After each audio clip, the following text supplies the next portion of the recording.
Jihad. Jihad. Oke, jihad, silakan pimpin doanya ya. Silakan. Duduk siap, rapi. Sebelum belajar, alangkah baiknya kita berdoa di dalam hati ini mulai.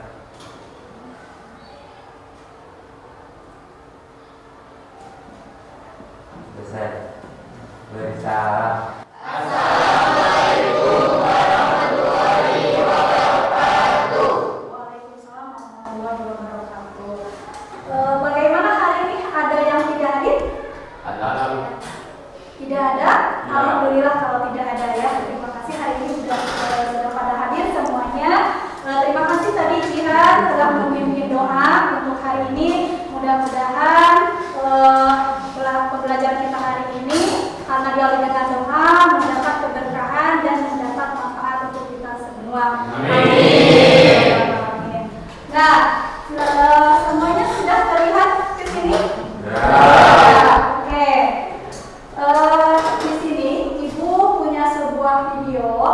Silakan kalian lihat dulu, amati.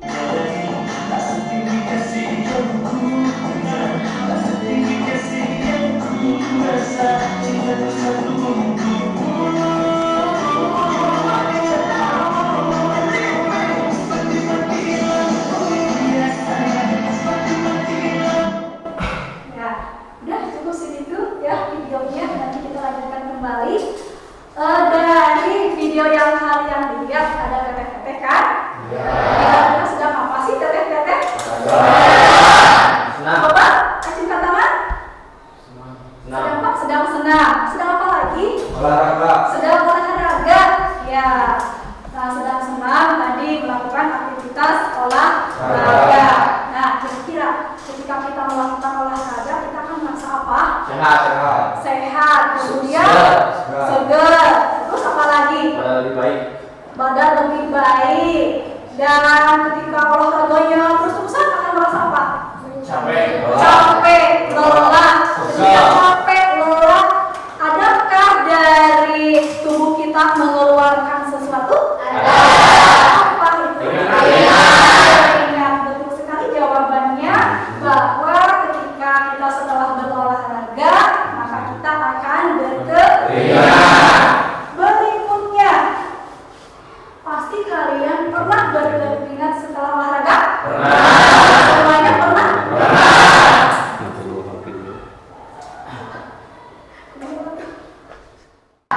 Ya, karena kita badannya masih sehat, normal, alhamdulillah. Selanjutnya, menurut kalian kenapa manusia itu mengeluarkan keringat? Kenapa? Ada yang tahu? Ya, Aldi? Supaya jadi sehat. Kemudian, supaya tubuh menjadi sejuk. Oke. Kenapa manusia itu harus mengeluarkan keringat? Agar tubuh tetap dingin karena adanya pembakaran dari hasil olahraga tadi, ya. Tubuh akan mengeluarkan keringat untuk menyeimbangkan suhu dalam tubuh dan lingkungan sehingga tadi kata Sri, dengan kita mengeluarkan keringat, tubuh kita akan merasa sejuk. Ya, seperti di gambar ya, pagi-pagi terasa sejuk, badannya terasa segar. Nah, kalau begitu sebelum lanjut, tadi kita telah mengetahui ya, setelah kita melakukan aktivitas olahraga kita akan capek dan akan keluar keringat ya. Nah, tujuan dari berkeringat supaya suhu dalam tubuh lingkungan menjadi seimbang sehingga tubuh menjadi sejuk. Kira-kira hari ini kita akan mempelajari apa sih?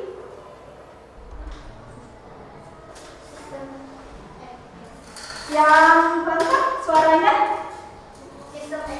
Sistem ekspresi. Ada lagi yang mau jawab? Ya, oke, jawabannya betul sekali ya. Hari ini kita akan mempelajari tentang sistem ekspresi pada manusia. Karena sistem ekspresi ini tidak hanya ada pada manusia, hewan juga punya sistem ekspresi.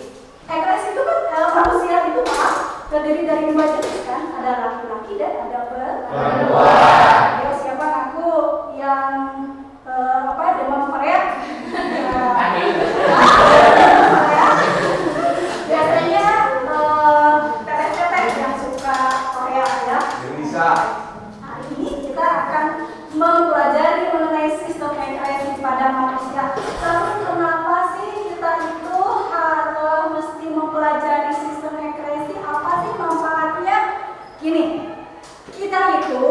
Jangan hanya punya barang tapi gak tahu fungsinya.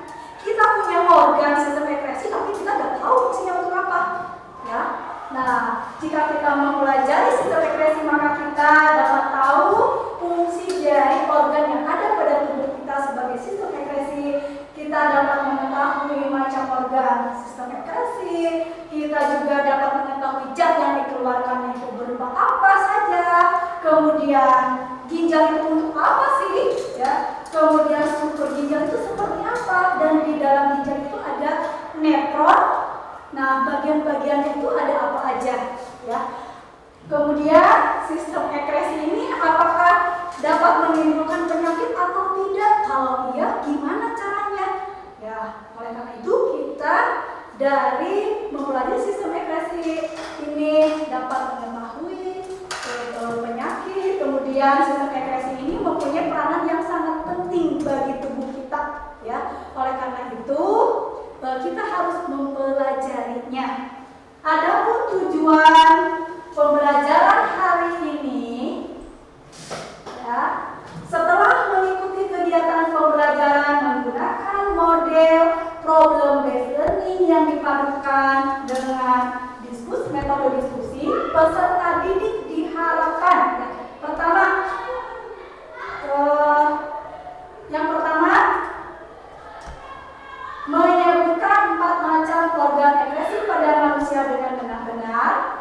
Yang kedua, diharapkan peserta didik dapat menjelaskan zat yang dikeluarkan pada organ sistem ekskresi manusia dengan benar. Yang ketiga, dapat menjelaskan 4 macam fungsi ginjal dengan benar. Yang keempat, dapat mengidentifikasi struktur ginjal dengan benar. Yang kelima, dapat mengidentifikasi bagian-bagian dari nefron. Dan yang terakhir, dapat menyajikan gagasan penyelesaian masalah gangguan sistem ekskresi, contohnya pada penyakit diabetes, berdasarkan hasil pengamatan dalam bentuk presentasi solusi. Oke, di sini Ibu punya sebuah artikel yang berjudul IDAI sebut 1346 anak di Indonesia menderita diabetes. Artikel ini Ibu ambil ya, telah tayang di beranda.indonesia.com dengan judul ini. Silahkan artikel ini udah Ibu cantumkan di LKPD. Nanti kalian baca ya, baca dengan baik, kalian cermati, kemudian kalian tentukan masalah tersebut dari 1346 di Indonesia itu menderita diabetes, apa permasalahannya. Kemudian setelah itu kalian paparkan solusi apa yang akan kalian lakukan. Tuh. Nah, berikutnya di sini dalam menentukan masalah sampai pada solusi yang tepat, kalian itu harus berdasarkan pada yang pertama ada klaim. Klaim itu apa sih? Nah, suatu gagasan, kesimpulan, hipotesis atau pendapat terhadap suatu kejadian atau fenomena. Kemudian harus ada evidennya. Apa itu eviden? Eviden itu adalah bukti yang digunakan untuk mendukung klaim. Yang ketiga, harus ada reasoningnya, yaitu alasan yang diberikan untuk menghubungkan eviden dengan klaim. Nanti lebih lanjutnya pada saat diskusi, sambil kalian menentukan masalahnya akan Ibu bimbing cara menentukan klaim, eviden, dan reasoning. Nah, sekarang kalian silakan untuk berkelompok. Ya, kelompoknya sudah dibagi sebelumnya kan? Ya, kalau kalian lupa boleh dilihat kembali. Ada kelompok 1 di sini Argianti, Elsa, Pari, Vivi, dan Ari. Kelompok 2 Sri, Devi, Nadia, Haji, Suti, dan Julka. Kemudian kelompok 3 dan 4 Di kelompok 3 ada Aldi, Dinda, Amelia, Gilang, dan Jihan. Kelompok 4 Denisa, Mila, Samsurijal, Agis, Andika. Silahkan sekarang kalian duduk berkelompok terlebih dahulu. Ya. Iya, kalian.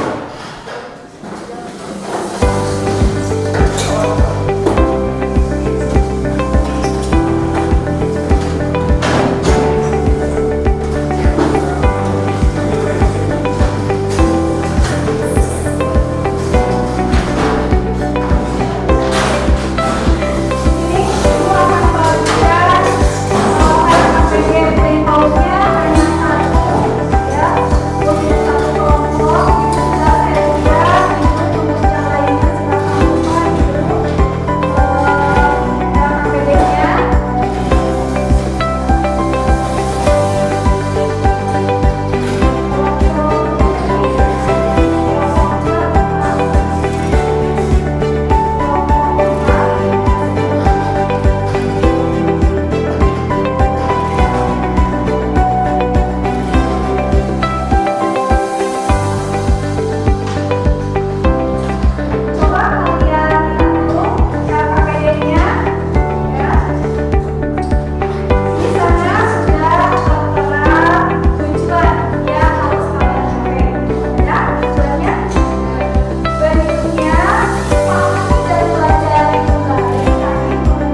dalam tubuh. Ya.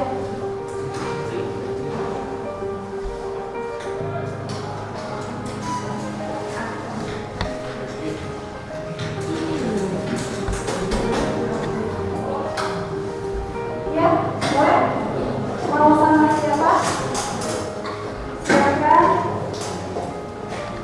Yang lainnya simak ya presentasi dari kelompok satu, kemudian nanti siapkan untuk tanggapan.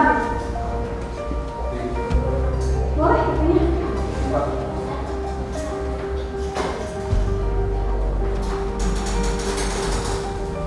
Oh, ya silakan dimulai.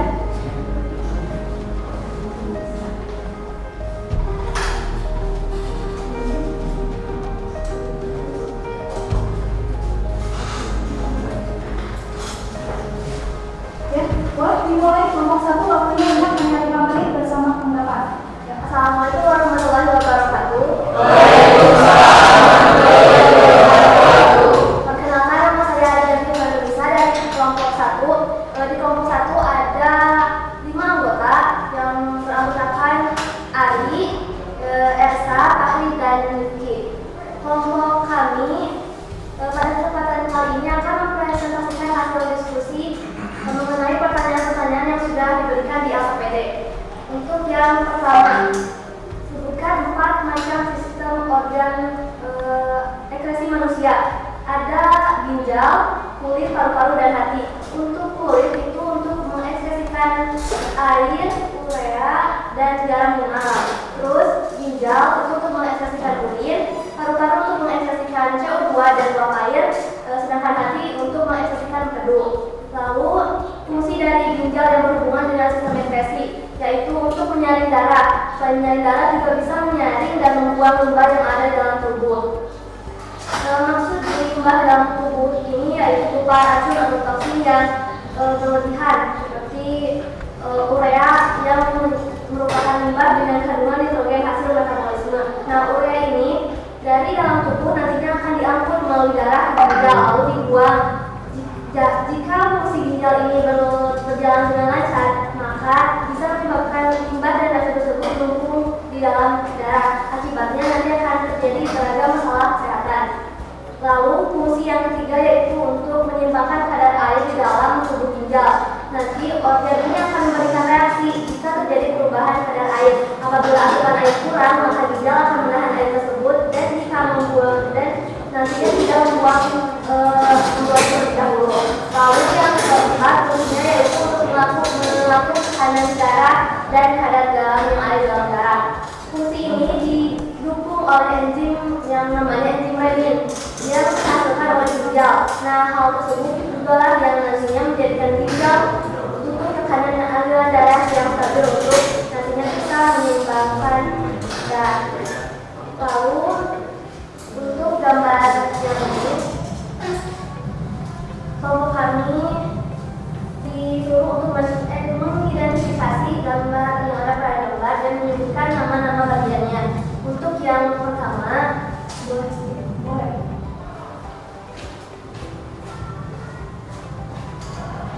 Yang pertama ada yang nomor 1 untuk bagian ginjal A, itu yang A namanya cortex. Lalu untuk yang bagian B yang di sebelah atasnya itu namanya medula.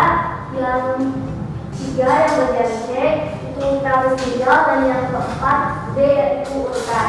Lalu ada juga bagian-bagian dari nefron yang sebelah sana. Yang A itu namanya glomerulus, yang B tubulus contractus proximal, yang C lengkungan Henle, yang D tubulus contractus distal, dan yang E yang terakhir itu tubulus collectivus.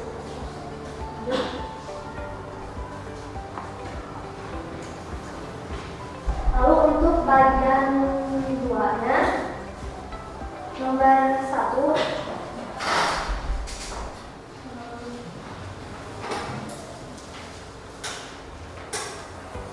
berdasarkan hasil diskusi kelompok kami menemukan penyebab mengapa 10.346 anak di Indonesia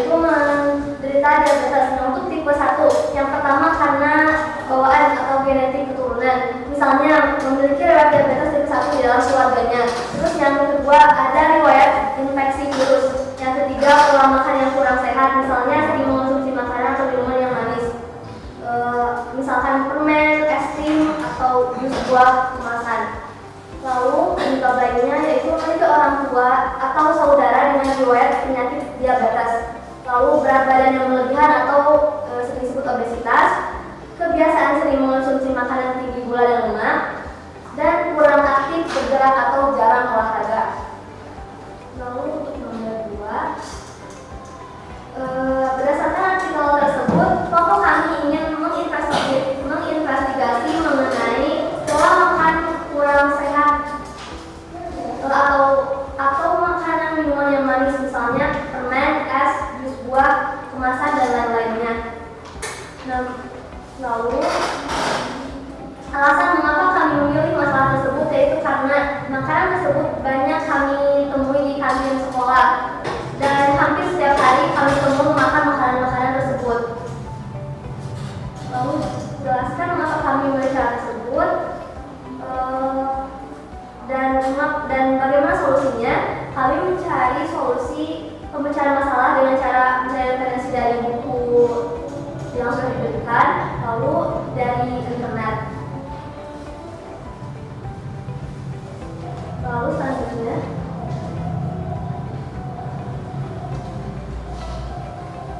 mengapa kelompok kami menyepakati solusi yang sudah kami berikan tadi, yaitu pertama kami mencari dari referensi di artikel. Kami mendapatkan referensi dari artikel sumbernya kompas.com bahwa dokter spesialis penyakit dalam di Eka Hospital PSD Dr. Budi Kurniawan menyampaikan bahwa konsumsi makanan dan minuman manis berlebihan justru bisa menyebabkan diabetes mellitus. Nah, saat ini banyak generasi muda yang terjebak dalam lingkungan yang manis, entah itu konsumsi gula yang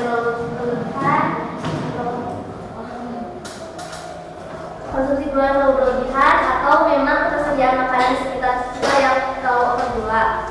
Lalu dijelaskan juga bahwa konsumsi makanan dan minuman manis yang berlebihan ini setidaknya akan memicu diabetes dalam waktu berbulan-bulan hingga bertahun-tahun.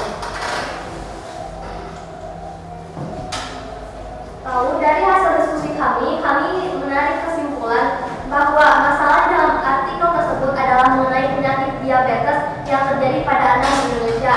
Nah, hal itu diakibatkan karena kebiasaan pola makan yang kurang sehat.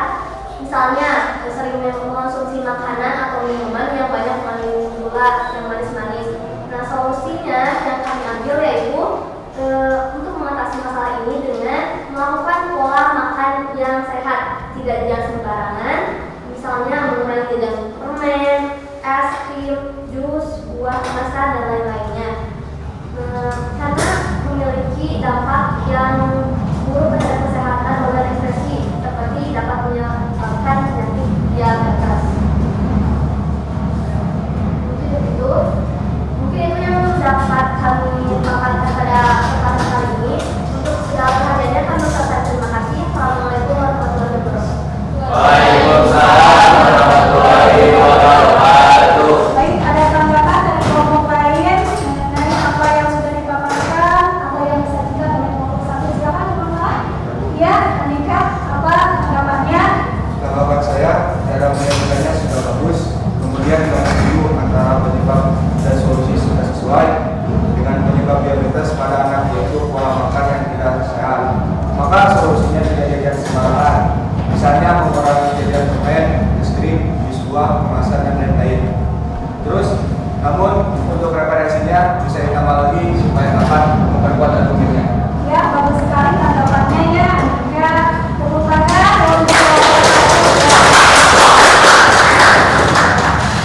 Ada lagi tanggapan untuk kelompok 1?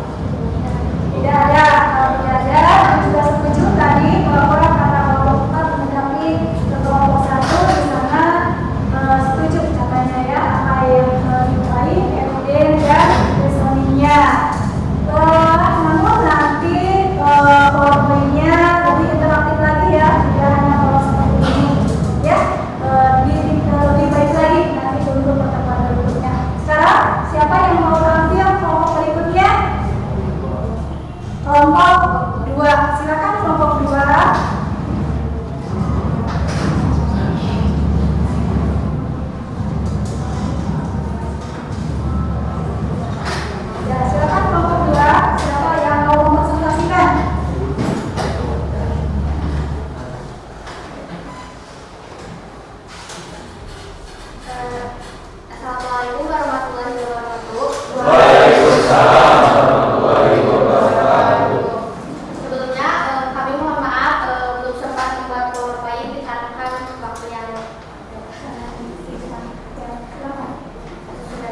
Izin memperkenalkan diri, perkenalkan nama saya Sri Dewi Nurjati dari kelompok 2 bersama keempat anggota saya yaitu Nadia, Lutfi, Ajis, dan Ilham.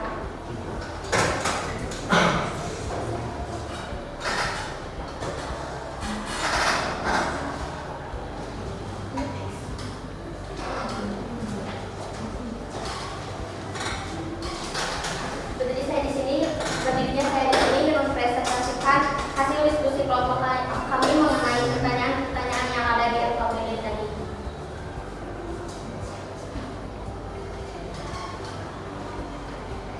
Menyebutkan 4 macam organ sistem ekspresi manusia. Yang pertama, hati, mengekspresikan zat warna empedu, melapang protein. Yang kedua, ginjal, mengekspresikan urin. Yang ketiga, paru-paru, mengekspresikan karbon dioksida dan uap air. Yang keempat, kulit, mengekspresikan sinar. 4 fungsi ginjal yang berhubungan dengan sistem ekspresi. Yang ke-1, mengatur sel darah merah. Saat tubuh tidak memperoleh oksigen dalam kadar yang cukup, maka ginjal akan mengeluarkan hormon eritropoietin. Hormon ini berguna untuk merangsang produksi sel darah merah agar membawa oksigen lebih banyak. Ketika jumlah oksigen sudah normal, maka produksi hormon ini akan terhenti secara otomatis. Yang kedua, menyaring darah. Proses penyaringan ini akan menghasilkan zat sisa dan cairan berlebih yang harus dikeluarkan oleh tubuh. Zat tersebut nantinya akan dikeluarkan melalui urin. Yang ketiga, memproduksi bentuk aktif dari vitamin D. Proses ini menghasilkan bentuk aktif dari vitamin D untuk kesehatan tulang dan menyeimbangkan zat kimia dalam tubuh. Yang keempat, menyeimbangkan kadar air dalam tubuh. Untuk memastikan kadar air dalam tubuh tetap seimbang, apabila asupan air kurang, maka ginjal akan menahan air tersebut dan tidak membuangnya terlebih dahulu. Yang ketiga, kami disuruh mengidentifikasi bagian ginjal dan nefron. Untuk ginjal, pada bagian A adalah korteks, untuk bagian B medula, untuk bagian C pelvis ginjal, untuk bagian D ureter. Pada gambar nefron, pada bagian A terdapat glomerulus, pada bagian B tubulus contractus proximal, pada bagian C lengkung Henle, pada bagian D tubulus contractus distal, pada bagian E tubulus collectivus. Untuk pertanyaan selanjutnya, berdasarkan artikel di atas tadi, kelompok kami dapat menemukan penyebab mengenai 1.346 anak di Indonesia menderita diabetes. Yang ke-1, diabetes mellitus tipe 1. Pada anak umumnya karena faktor genetik dan penyakit autoimun. Diabetes mellitus tipe 2 pada anak biasanya berasal dari kegemukan atau kelebihan berat badan dan kurang aktivitas fisik. Pada artikel tersebut tadi, masalah yang ingin kelompok kami investigasi adalah kegemukan atau kelebihan berat badan dan kurangnya aktivitas fisik. Mengapa kami memilih masalah tadi? Karena kan pada media sosial menjadi salah satu faktor yang membuat orang malas bahkan lupa waktu, dan tanpa sadar banyak orang termasuk anak-anak kita menghabiskan waktu hanya dengan melakukan aktivitas di dunia tanpa banyak gerak.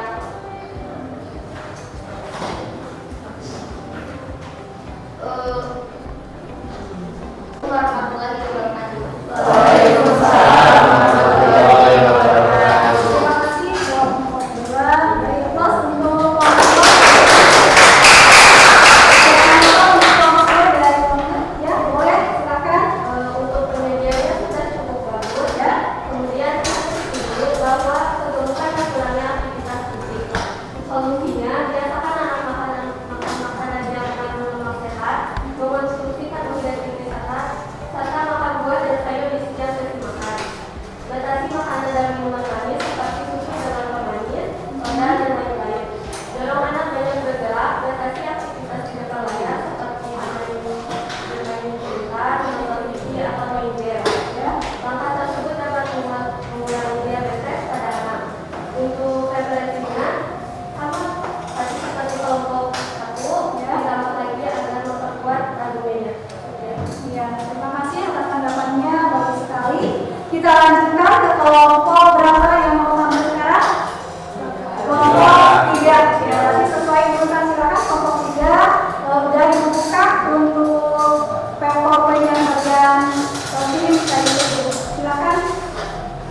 Assalamualaikum warahmatullahi wabarakatuh.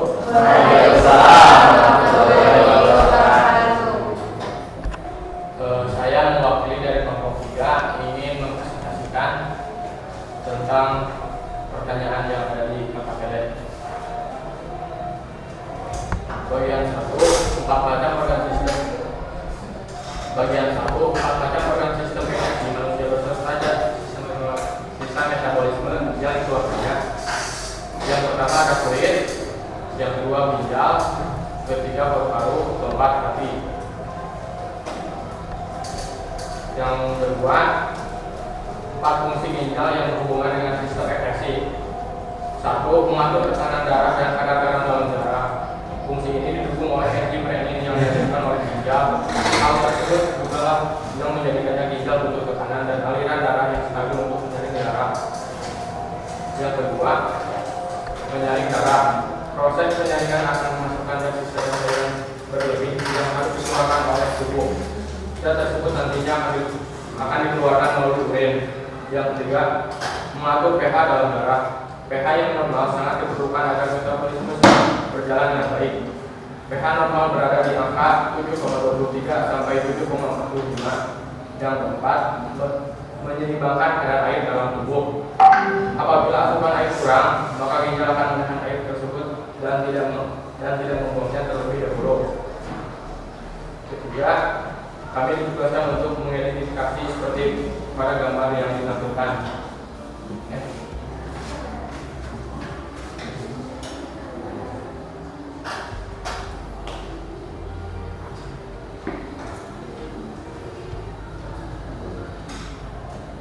Pada gambar bagian 1,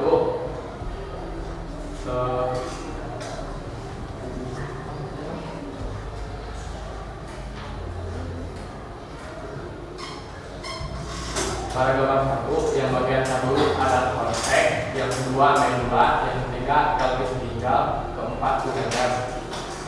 Pada gambar kedua bagian 1 glomerulus, yang kedua tubulus contractus proximal, ketiga lengkung Henle, keempat tubulus contractus distal, kelima tubulus collectivus. Bagian 2, dapatkan Anda menemukan penyebab mengenai 1.346 anak di Indonesia menderita diabetes.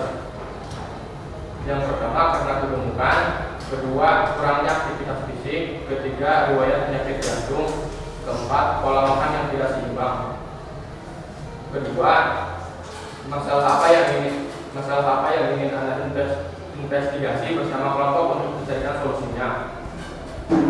Yang pertama, kurangnya aktivitas fisik, yang kedua kegemukan, ketiga pola makan yang tidak seimbang. Ketiga, mengapa Anda memilih masalah tersebut? Karena jika kurang gerak namun terbiasa mengonsumsi makanan tinggi kalori akan membuat asupan makan kita semuanya dimaksimalkan menjadi energi. Sisa makanan yang tidak dipergunakan akhirnya akan menjadi tumpukan lemak yang meningkatkan berat badan. Kita pun akan lebih rentan mengalami obesitas. Padahal sudah menjadi rahasia umum jika kegemukan termasuk dalam salah satu faktor yang menyebabkan diabetes. Keempat, bagaimana cara Anda bersama kelompok untuk mencari solusi pemecahan masalah? Dengan berdiskusi dengan teman, kelompok, dan mencari referensinya di internet. Kelima, jelaskan mengapa Anda memilih cara tersebut. Karena dengan cara berdiskusi dapat bertukar pikiran mencari solusi dan pemecahan masalah yang referensinya dicari di internet. Yang kelima, apa solusi? Yang kelima, apa solusi yang disepakati bersama kelompok yang dianggap dapat memecahkan masalah yang sudah ditentukan? Dengan menjaga pola makan yang sehat dan seimbang, selain itu menurunkan asupan makanan dan minuman manis demi mencegah diabetes. Pastikan pula untuk rajin berolahraga setidaknya setengah jam setiap hari demi menjaga berat badan tetap ideal sekaligus mencegah diabetes. Keenam, jelaskan mengapa kelompok Anda menyepakati solusi tersebut.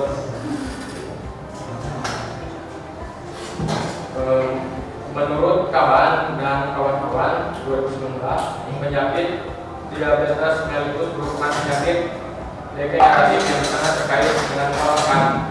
Gaya hidup dengan pola makan yang tidak baik, yaitu diet yang tinggi lemak, garam, dan gula mengakibatkan masyarakat cenderung mengkonsumsi makanan secara berlebihan mengakibatkan berbagai penyakit termasuk diabetes mellitus. Dokter Sipa pada berarti dokter. Kesimpulannya, masalah di dalam artikel tersebut adalah mengenai penyakit diabetes yang terjadi pada anak di Indonesia. Hal ini diakibatkan karena kurangnya aktivitas fisik, kegemukan pola makan yang tidak seimbang. Solusi yang tepat untuk mengatasi masalah tersebut dengan cara menjaga pola makan yang sehat dan seimbang. Selain itu, menurunkan asupan makanan dan minuman manis demi mencegah diabetes. Perhatikan pula untuk rajin berolahraga, setidaknya setengah jam setiap hari demi menjaga berat badan tetap ideal sekaligus mencegah diabetes. Sekian, hanya itu yang bisa saya sampaikan. Kurang lebihnya mohon maaf. Wassalamualaikum warahmatullahi wabarakatuh. Waalaikumsalam warahmatullahi wabarakatuh.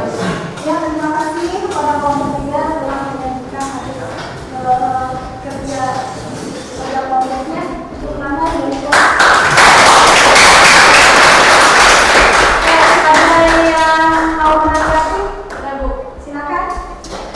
Dari kelompok kami, tanggapannya penyajian sudah oke. Kemudian kami setuju bahwa kurangnya aktivitas fisik, kegemukan, pola makan yang tidak seimbang. Solusinya dengan menjaga pola makan yang sehat dan seimbang. Selain itu, menurunkan asupan makanan dan minuman manis demi mencegah diabetes, dan rajin berolahraga bisa dilakukan setengah jam setiap hari demi menjaga berat badan tetap ideal sekaligus menjaga diabetes. Terima kasih. Ya, sudah ada tanggapan. Terima kasih atas tanggapannya kepada kelompok 2. Silakan sekarang penampilan dari kelompok terakhir, kelompok 4. Oh iya, kelompok 4 coba dibuka dulu ya di Ibu. Boleh di sini siapa yang mau?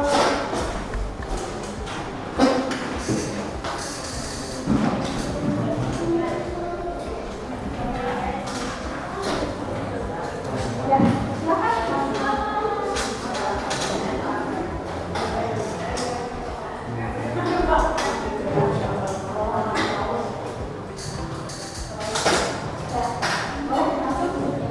Assalamualaikum warahmatullahi wabarakatuh. Waalaikumsalam warahmatullahi wabarakatuh.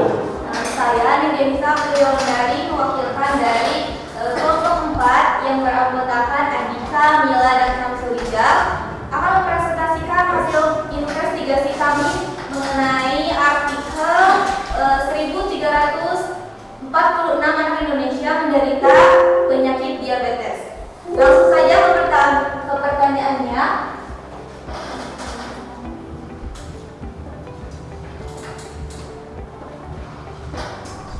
Pertanyaan pertama, sebutkan 4 macam organ sistem ekskresi. 4 macam organ sistem ekskresi ini diantaranya yaitu hati. Zat-zat yang dikeluarkan hati ini adalah urea, asam urat, dan pigmen empedu. Yang kedua yaitu ginjal. Organ ini berfungsi menyerap atau menyaring sisa-sisa metabolisme yang terdapat dalam darah seperti air, urea, dan garam yang akan dikeluarkan dari tubuh dalam bentuk urin. Yang ketiga yaitu paru-paru. Karbon dioksida dari buah yang merupakan sisa metabolisme atau oksidasi zat makanan akan dikeluarkan dari sel-sel dalam jaringan tubuh dan masuk ke dalam aliran darah melalui pembuluh balik dan dibawa ke jantung. Organ yang terakhir yaitu kulit. Kenapa disebut organ ekskresi? Karena mengandung kelenjar keringat atau glandula sudorifera yang mengeluarkan keringat. Selanjutnya 4 fungsi ginjal. 4 fungsi ginjal ini diantaranya itu 1. Memproduksi bentuk aktif dari vitamin D. Menghasilkan bentuk aktif dari vitamin D ini untuk kesehatan tulang dan menyeimbangkan zat kimia dalam tubuh. Fungsi yang kedua yaitu menyaring darah. Proses penyaringan akan menghasilkan zat sisa dari cairan yang berlebih yang harus dikeluarkan dari tubuh. Nah, nantinya zat ini akan dikeluarkan melalui urin. Yang ketiga yaitu mengatur pH dalam darah. pH yang normal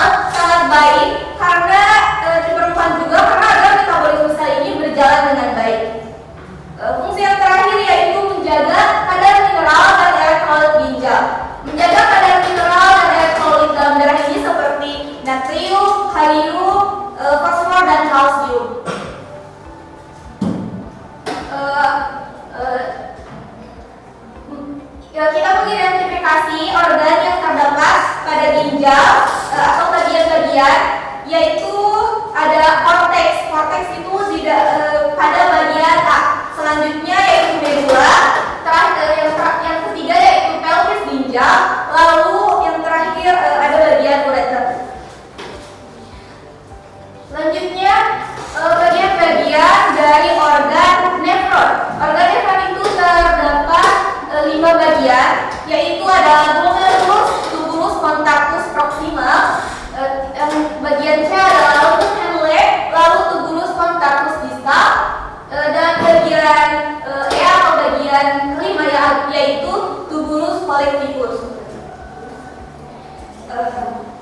Lalu artikel di atas penyebab yang kami temui mengenai 1346 anak di Indonesia itu terdapat 2, yaitu pola makan yang serba instan, lalu kurangnya aktivitas fisik. Mengapa sebelumnya kami menginvestigasi masalah yang ingin kita investigasi adalah pola makanan yang serba instan. Mengapa? Karena pola makanan yang serba instan ini sangat digemari oleh sebagian anak-anak, tetapi dapat mengakibatkan peningkatan kadar glukosa darah. Pola makanan yang tidak seimbang juga dapat memicu terjadinya penyakit diabetes mellitus. Cara yang kami lakukan mencari solusi pemecahan masalahnya itu dengan cara berdiskusi tentunya, menyampaikan pendapat dari masing-masing kelompok, atau juga mencari referensi dari buku paket dan internet. Mengapa internet dipilih menjadi pemecahan masalah? Karena internet dapat mendukung untuk mendapatkan berbagai informasi terkait pemecahan masalah dari solusi dan artikel yang kami akan amati. Lalu solusi apa yang disepakati untuk dianggap pemecahan masalah yang sudah ditemukan? Atau solusi yang dapat kita lakukan untuk menghindari pemecahan masalah tersebut atau menghindari penyakit diabetes tersebut, yaitu dengan menghindari makanan yang cepat saji atau makanan yang instan seperti pada sosis, mie instan, dan lain sebagainya. Mengapa kelompok Anda menyepakati solusi tersebut? Karena kami mendapat referensi atau argumen menurut Suryono 2020, yaitu gaya hidup di perkotaan dengan pola makan yang tinggi lemak, karbohidrat, dan gula mengakibatkan masyarakat ini cenderung mengkonsumsi makanan secara berlebihan. Selain itu, pola makanan yang serba instan saat ini juga memang sangat digemari oleh sebagian masyarakat, tetapi dapat meningkatkan kadar glukosa darah. Penyakit menaun juga yang disebabkan oleh penyakit degeneratif seperti DF meningkat sangat tajam. Perubahan pola penyakit ini diduga berhubungan dengan cara hidup yang berubah. Yang terakhir yaitu kesimpulan dari hasil investigasi kami mengenai artikel tersebut, yaitu penyakit diabetes yang terjadi pada anak Indonesia ini diakibatkan karena salah satunya pola makanan yang serba instan. Solusi yang tepat untuk mengatasi masalah tersebut dengan cara menghindari makan yang cepat saji tentunya, seperti terdapat pada sosis, mie instan, atau makanan-makanan serba instan yang lainnya. Untuk itu, perencanaan makan sangat diperlukan karena hal ini dimaksudkan untuk mengatur jumlah kalori dan karbohidrat yang dikonsumsi setiap hari. Itu semua hasil kami, mungkin cuma segitu saja. Maaf bila terdapat kesalahan dalam pembicaraan. Sekian, Assalamualaikum warahmatullahi wabarakatuh. Waalaikumsalam warahmatullahi wabarakatuh. Ada pendapat dari kelompok lain untuk kelompok 4? Ada? Ya, silakan kelompok 1. Menurut kami, penyajian sudah oke. Kami setuju bahwa pola makan yang serba instan dapat menjadi salah satu penyebab penyakit diabetes. Anak-anak dan saya juga suka bahkan hampir tiap hari memakan makanan instan. Sekarang ini susah untuk menghindarinya karena yang tersedia kebanyakan jajanan makanan yang instan. instan. Lalu referensinya bisa ditambah lagi karena tidak hanya di kota, di kampung juga makanan instan tersebut mudah didapatkan. Ya, terima kasih atas tanggapannya untuk kelompok 1 kepada kelompok 4 ya. Jadi Ibu buka kembali tadi poinnya ya. Berdasarkan hasil penyajian presentasi yang sudah kalian lakukan dari kelompok 1 sampai kelompok 4, di sini kelompok 1 lainnya sudah dapat ya. Di sana kalau yang kurang sehat tadi ya, kemudian karena makanan tersebut banyak ditemukan dan saat ini banyak generasi muda yang terjebak dalam makanan manis ya, karena atau memang makanan yang tersedia sekarang udah over ya. Kemudian kelompok 1 itu tadi referensinya ditambah lagi ya, kata ibu tadi lebih baik itu lebih dari 3 ya. Kemudian untuk PPT-nya tadi diokekan lagi, tidak hanya seperti itu gitu ya. Jadi bisa disaukan, jadi warna dan yang lainnya. Mungkin karena waktunya juga ya. Untuk kelompok 2 ya sama sudah terdapat klien dan evidennya juga. Kemudian sama ya, referensinya ditambah lagi dan diusahakan membuat PowerPoint hasilnya sederhana. Kelompok 3 untuk kelompok 1 tadi tidak dijelaskan ya, zat yang dikeluarkannya nanti lupa ya, mungkin karena nervous. Kemudian PPT-nya sudah lebih bagus dari yang lain, sudah disaukan dan ada warnanya. Terima kasih. Kemudian dari yang referensi Jessica juga tadi tidak dijelaskan, hanya disebutkan. Untuk kelompok 4 cara menyajikannya dan sudah dengan suara yang lantang ya, lebih bagus. Kemudian nanti PPT-nya di sini lebih diokekan lagi. Nah, untuk pertemuan berikutnya nanti poin eviden dan resennya kalian cari lebih kuat lagi untuk menambah memperkuat argumen kalian. Nah, di sini ibu akan memberikan sedikit penguatan mengenai materi sistem ekspresi yang telah kita pelajari hari ini.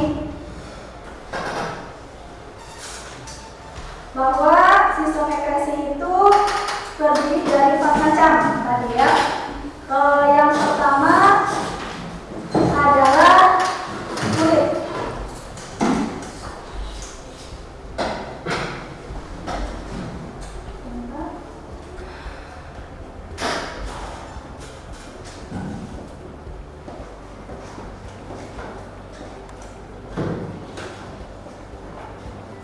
Organisasi yang pertama adalah kulit.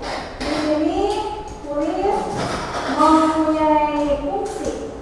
Tadi sudah kalian jelaskan di mana kulit itu terbentuk merupakan kotoran, racun dan senyawa mineral yang berlebih dan agar terhindar, kemungkinan itu terhindar dari racun yang terjadi racun dengan cara melakukan aktivitas dan aktivitas olahraga ya, kita dengan keringat. Kulit terdiri dari 3 bagian, kulit ari, kulit jangkar dan lapisan lemak. Kemudian untuk sistem ekspresi yang kedua ada paru-paru. Paru-paru di sini mengeluarkan sisa metabolisme berupa karbon dioksida dan uap air. Prosesnya oksigen yang masuk ke alveolus berdifusi memasuki kapiler darah yang mengelilingi alveolus, kemudian darah mengikat oksigen dan diangkut ke jaringan tubuh. Karbon dioksida berdifusi berlawanan arah dengan oksigen. Darah mengikat karbon dioksida untuk dikeluarkan bersama uap air. Jadi ekspresi paru-paru itu ada 2, yaitu mengeluarkan karbon dioksida dan uap air. Sistem ekspresi yang ketiga pada manusia itu adalah hati. Di sini hati berfungsi mengekspresikan zat warna empedu atau disebut dengan bilirubin. Ya. Bilirubin dihasilkan dari pemecahan hemoglobin pada eritrosit. Kemudian eritrosit memiliki waktu hidup 100 sampai 120 hari karena tidak memiliki inti sel, yaitu kemudian membran selnya bergesekan dengan pembukaan papilin darah tidak dapat membentuk komponen darah untuk menggantikan sel yang rusak. Yang terakhir, organ ekskresi pada manusia itu adalah ginjal. Nah, ginjal di sini memiliki bagian-bagian ginjal yang pertama ada korteks, medula, kali, kapsul vitreous, pelvis venalis dan ureter. Kemudian ginjal ini terhubung langsung dengan pembuluh vena dan pembuluh arteri. Darah di setiap ginjal manusia itu terdiri dari 1 juta nefron. Ya. Kemudian ini terdiri dari 3 bagian, ada korteks di dalamnya ada nefron, medula dari tubuh corpus dan kolektikus, dan terakhir ada pelvis venalis. Tadi kembali lagi bahwa dalam ginjal manusia itu terdiri dari 1 juta nefron. Namanya nefron itu merupakan unit fungsional dan struktural pada ginjal. Dan nefron terdiri dari yang pertama ada badan Malpighi, ya, yaitu kemudian ada saluran-saluran nefron. Kemudian berikutnya di badan mati terdapat glomerulus yang disebut oleh kapsul glomeruli. Ya.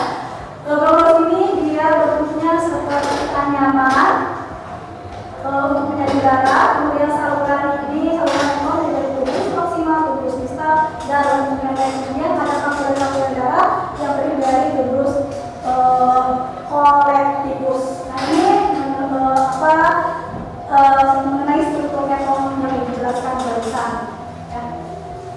Kemudian tadi bahwa ginjal juga mempunyai beberapa fungsi, ya sudah kalian presentasikan, kalian sajikan. Yang pertama, darah itu dapat menyaring maksudnya ginjal itu dapat menyaring darah, yaitu zat sisa atau kelebihan bisa ibu ulang kembali ya. Nah, menyaring darah yaitu zat sisa dan kelebihan cairan akan dikeluarkan melalui metabolisme. Kedua, menyaring dan membuang limbah ini seperti racun, ya. Kemudian yang ketiga, mengendalikan keseimbangan air, ya, untuk memastikan bahwa tubuh kita itu dalam menjaga darah air dalam bentuk seimbang, tidak boleh kelebihan air dan tidak boleh berlebihan air atau dehidrasi. Selain yang ketiga fungsi tersebut juga tadi sudah dikatakan oleh kalian dapat membentuk vitamin D, ya, dan yang lainnya. Itulah penguatan materi hari ini tentang sistem ekskresi pada manusia. Sekarang kita sama-sama simpulkan dari pembelajaran hari ini. Boleh ada yang mau menyimpulkan terlebih dahulu? Ajukan tangan. Ya, silakan Andi. Apa yang dapat disimpulkan pelajaran hari ini? Boleh, mau duduk, mau berdiri juga boleh. Yang bisa saya simpulkan dari pertemuan kali ini yaitu mengenai sistem ekskresi manusia yang merupakan tempat pembuangan zat sisa metabolisme yang ada dalam tubuh yang sudah tidak bisa digunakan lagi. Sistem ekskresi pada manusia itu meliputi 4, ada hati, paru-paru, kulit, sama ginjal. Nah, hati itu untuk mengekskresikan serbuk, terus paru-paru untuk mengekskresikan uap air sama karbon dioksida, kulit mengekskresikan zat ringan, dan terakhir ginjal untuk mengekskresikan urin.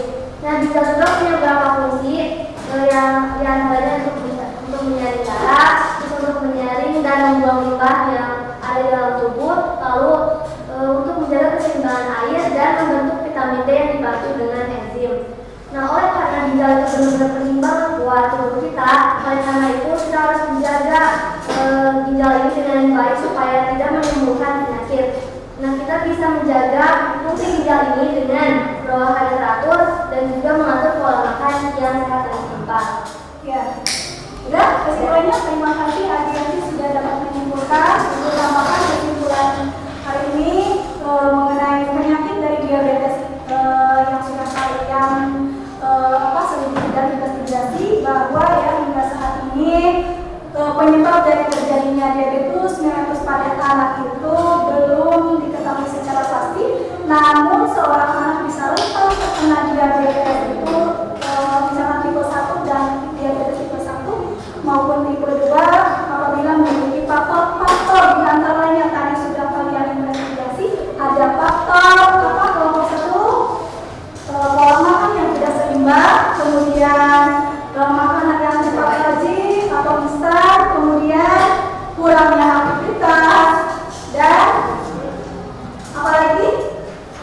yang tadi sudah kalian investigasi. Pola makan yang biasa tentang olahraga, kemudian makanan-makanan cepat saji, ya, makanan yang manis-manis dan yang lainnya. Nah, itu kesimpulan pada hari ini.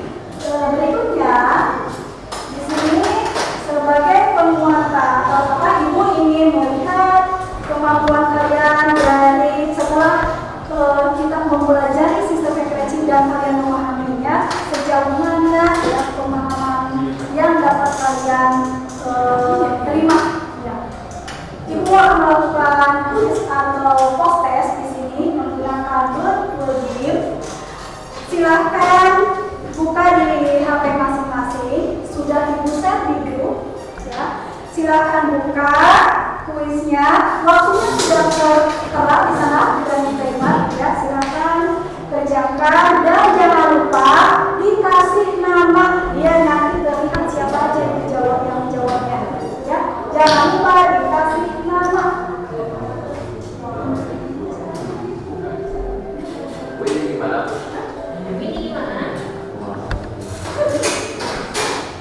Ya, kalian cari ada pertanyaannya dan ada jawabannya. Klik jawabannya yang mana?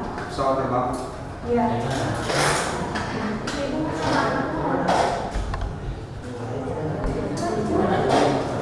Belum ada yang selesai?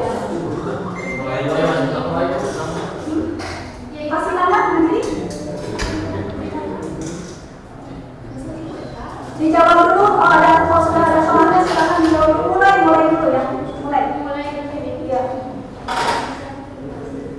Nah, ini ada satu apa? Jawabannya.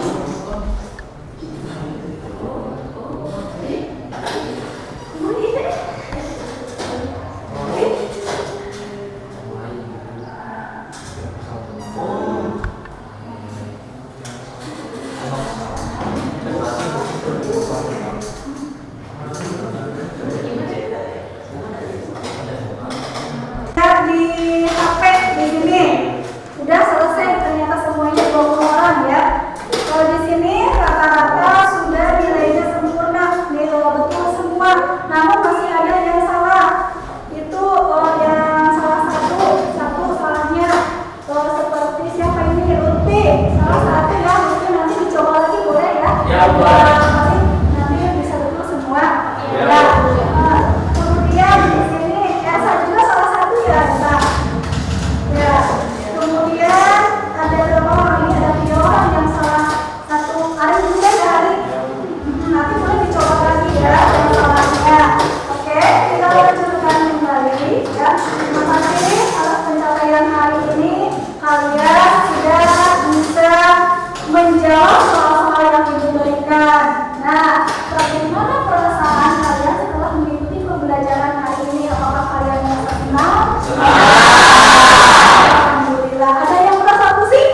Alhamdulillah. Kalau begitu semuanya merasa senang.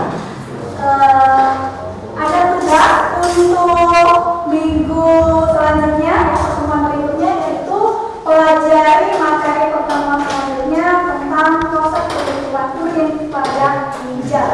Itu tugasnya. Alhamdulillah pembelajaran hari ini dapat terselesaikan dengan baik ya. Kita akhiri pembelajaran hari ini dengan membacakan alhamdulillah secara bersama-sama. Sekian pembelajaran hari ini, sampai jumpa di pertemuan selanjutnya. Wassalamualaikum warahmatullahi wabarakatuh.